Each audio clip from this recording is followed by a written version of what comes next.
Hello friends, कैसे हैं आप सब। तो डियर, आज का जो क्लास है ये हम लोगों का प्रैक्टिस सेट का है, जिसमें हम लोग जो है हिंदी का प्रैक्टिस सेट करने वाले हैं।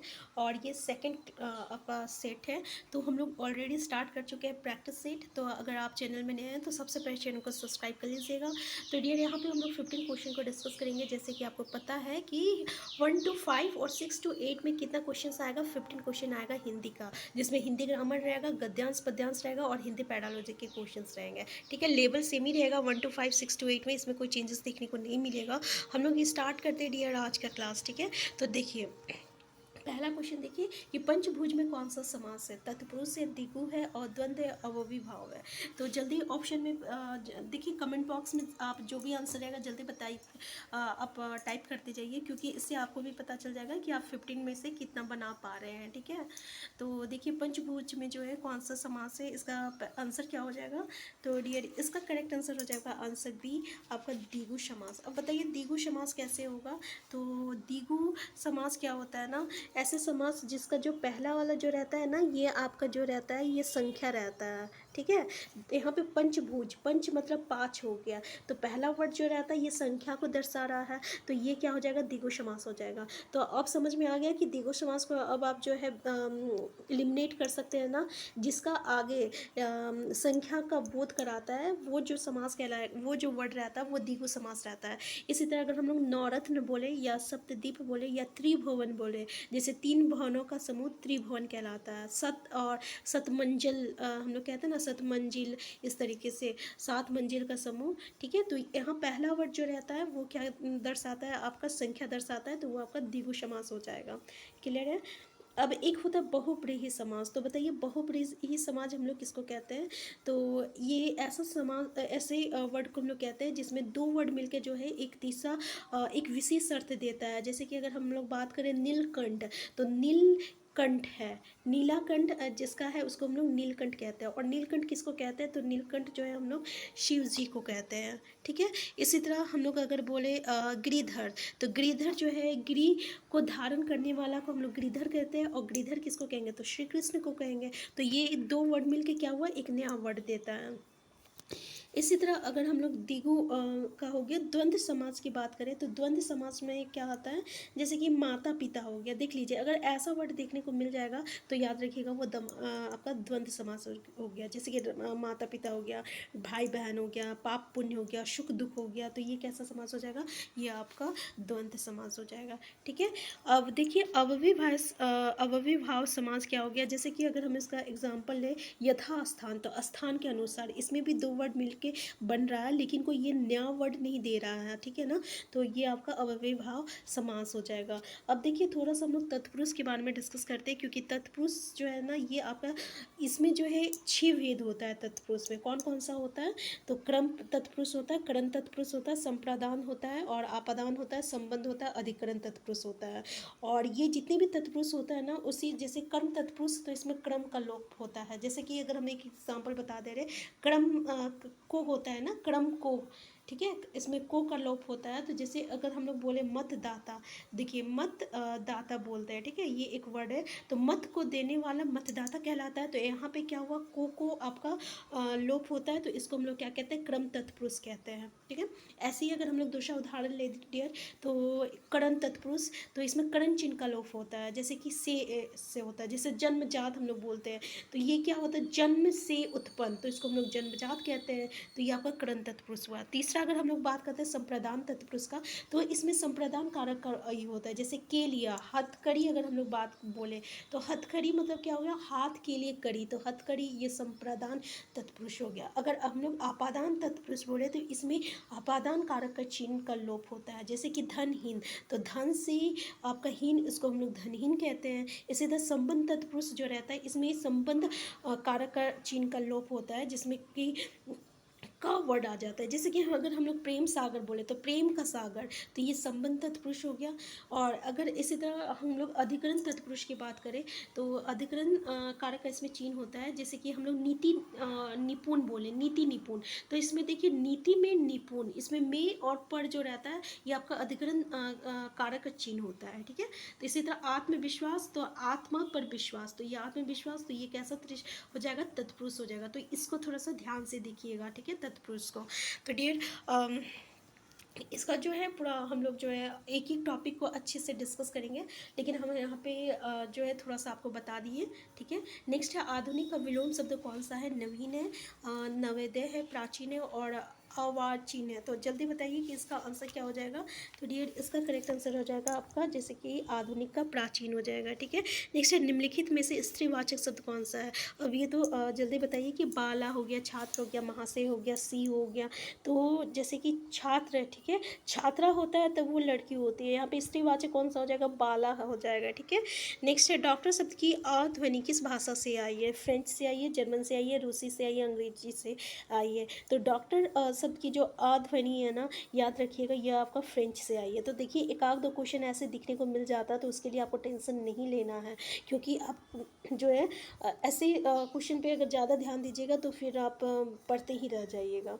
नेक्स्ट है आपका विषमत का उपयुक्त अर्थ होगा, पहला ऑप्शन है हैरान, भुला हुआ, परेशान, बिछड़ा हुआ। तो देखिए विषमत का जो आपका उपयुक्त अर्थ क्या होता है? हैरान होता है, विषमत मतलब हैरान। नेक्स्ट क्वेश्चन हो गया कोप का विलोम शब्द क्या है? मतलब उल्टा, जैसे कि शांत, गुस्सा, क्रोध, भयभीत।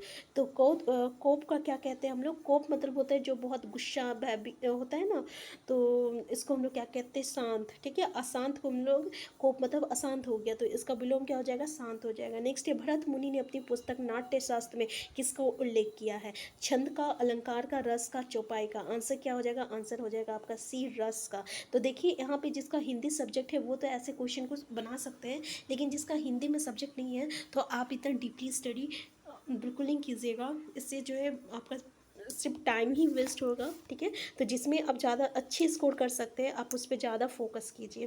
तो उसमें अपने पुस्तक नाट्य शास्त्र में जो है रस का जो है उल्लेख किया है। नेक्स्ट है विषमृत शब्द का उपयुक्त अर्थ क्या होगा? हैरान, भुला हुआ, परेशान, बिछड़ा हुआ। तो देखिए ये है विस्मृत है, तो विस्मृत मतलब क्या होता है? भूला हुआ होता है, ठीक है। क्या होता है? भूला हुआ होता है। नेक्स्ट क्वेश्चन है आपका वे शब्द जिनके व्युत्पत्ति का स्रोत ज्ञात नहीं हो पाता क्या कहलाता है?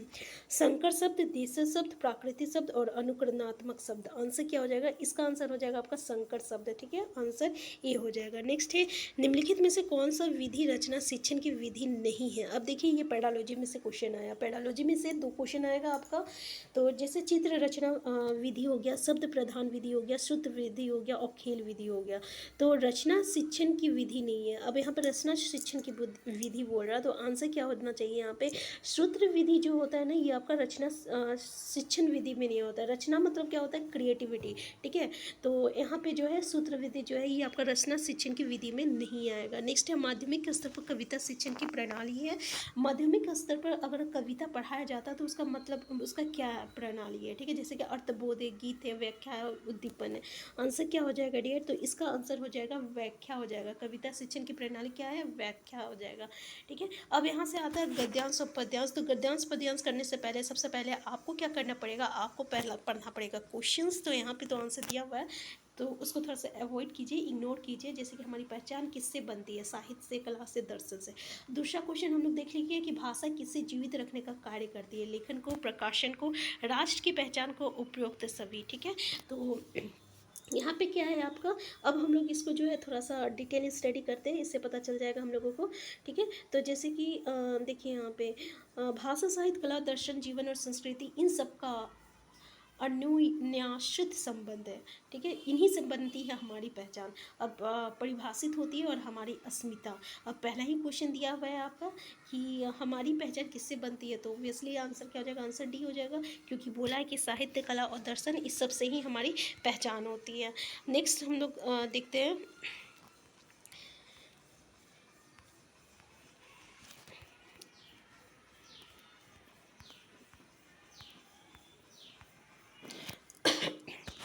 सॉरी। नेक्स्ट हम लोग पढ़ते हैं, ठीक है। यद्यपि किसी भी राष्ट्र की पहचान है उसका साहित्यिक और सांस्कृतिक संसार, जिसे जीवित रखने का कार्य करती है। भाषा साथ ही भाषा समाज के भावनात्मक और सांस्कृतिक संगठन को दृढ़ बनाती है। यद्यपि भाषा का संबंध किसी मजहब से नहीं होता, किंतु ये भी सच है कि प्रत्येक भाषा किसी न किसी जाति की होती है, और यही वैज्ञानिक दृष्टि से है, क्योंकि भाषा को बोलने वालों को और अपने धार्मिक, राजनीतिक, आर्थिक, सामाजिक, सांस्कृतिक व्यवहार में लाने वाले लोगों का संबंध धर्म से होता है। इसलिए धीरे धीरे अपनी धार्मिक छवि का और रूढ़ि विचारधाराओं के कारण भाषा मजहब विशेष की बन जाती है। दुनिया के विभिन्न धर्मों की अपनी अपनी रूढ़ भाषा है, इस बात का स्पष्ट प्रमाण है। धार्मिक विचारों की अभिव्यक्ति के लिए प्रयुक्त धर्म विशेष की भाषा उस पर अपना विशिष्ट मजहबी टप्पा लगा देती है, और वो जन सामान्य के लिए पवित्र भाषा या देववाणी का मिथक बन जाती है। हिंदुओं को मजहबी भाषा संस्कृत, मुसलमानों की अरबी, जैनों की प्राकृत, सिखों की पंजाबी भाषा इसी मजहबी टप्पे को उदाहरण है। यद्यपि भाषा बार बार इस धर्म और जाति के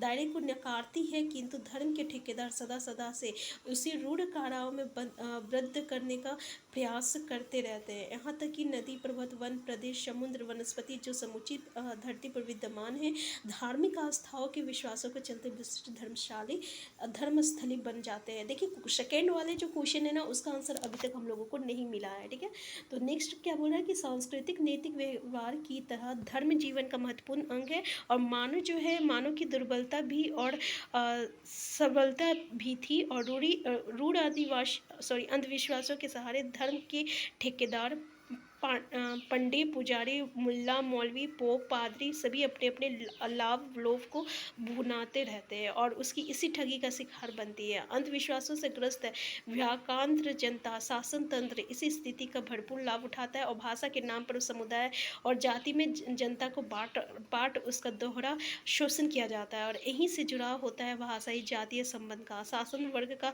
हस्तक्षेप राजसत्ता तक ही नहीं रहता, भाषा प्रशासन की भाषा के रूप में शासन की इंगित पर अपना स्वरूप रचती है। तदनुरूप उसकी सत्ता बनती बिगड़ती है, और शासन के धर्म और विचार के अनुकूल भाषा का दायरा निर्धारित होता है। प्राय भाषा दो रूपों में रहती है, एक प्रशासन की भाषा, दूसरी जन सामान्य की। तो देखिए यहाँ पे क्या बोल रहा है कि भाषा दो रूपों में बंटती रहती है, एक प्रशासन की भाषा और दूसरी जो है जन सामान्य की। ठीक है ना, तो शासन के धर्म और विचार के अनुकूल भाषा का दायरा निर्धारित है, और भाषा जो रहता है दो रूपों में बटी रहती है, एक है प्रशासन की और दूसरा भाषा दूसरी जन सामान्य की। तो देखिए भाषा किसे जीवित रखने का कार्य करती है, लेखन को, प्रकाशन को, राष्ट्र की पहचान को, उपयुक्त सभी। तो ये जो है आपका प्रकाशन को करती है, क्योंकि ये जो लास्ट वाला हम लोग जो देखे थे ना, ये आपका प्रकाशन था। ठीक है, दो हिस्सों में बढ़ती है प्रकाशन में, और एक क्या था आपका दूसरी जन सामान्य में होती है। ठीक है, इसलिए आंसर क्या हो जाएगा इसका, प्रकाशन हो जाएगा, आंसर आपका बी हो जाएगा। ठीक है, तो नेक्स्ट इसका देखिए पद्यांश पढ़ते हैं कि किसने बटन हमारे कुतरे, किसने स्याही को बिखरा, कौन चढ़ कर गया दुबक कर घर भर से अनाज बिखरा। ये तो आप जान ही रहे होंगे कि ये किसके बारे में डिस्कस कर रहा है, ये चूहों के बारे में बोल रहा है, और क्वेश्चन पहला यही पूछा है कि इस कविता में कवि किसे संबोधित कर रहा है, तो ये आपका चूहों को संबोधित कर रहा है। नेक्स्ट ये शब्द दुबक कर से तात्पर्य क्या है। अब देखिए दुबक कर से क्या तात्पर्य है। ठीक है, छिपकर है, डर कर है, भाग कर है, फैल कर है। तो ये आपका डर कर नहीं, ये क्या करता है, छिप कर बैठ जाता है। तो दुबक कर मतलब क्या होता है, छिप कर बैठना होता है, भाग कर नहीं होगा, फैल कर नहीं होगा। अब दो ऑप्शन आपका बचता है, छिप कर और डर कर। ठीक है ना, तो आपको अब इसमें से एलिमिनेट करना है। सबसे पहले हमने क्या करना है आंसर में, कि जो चीज़ नहीं है ना सबसे पहले उसको एलिमिनेट कर दो। भाई फैल कर तो नहीं होगा, भाग कर भी नहीं होगा, अब हम लोग को ये दो में से निकालना है। तो शब्द यहाँ पे दुबक कर से क्या तात्पर्य है, इसका मतलब हुआ वो डर के थोड़ी भागता है, वो क्या करता है, छिप के कहीं बैठ जाता है ना। तो आंसर क्या हो जाएगा आपका, आंसर ए हो जाएगा। ठीक है, तो इससे आगे जो है नेक्स्ट क्लास में हम लोग इंग्लिश पेडालॉजी करने वाले हैं। तो डियर अगर ये वीडियो आपके लिए हेल्पफुल रहा तो सबसे पहले चैनल को सब्सक्राइब कर लीजिएगा। वीडियो हेल्पफुल रहेगा तो प्लीज़ लाइक शेयर करना मत भूलिएगा, और जेटेट की तैयारी के लिए आप हमारे साथ जुड़ सकते हैं। यहाँ पे हम लोग हिंदी, इंग्लिश पेडालॉजी और साथ में CDP को करने वाले हैं। तो हम फिर मिलते हैं नेक्स्ट क्लास में।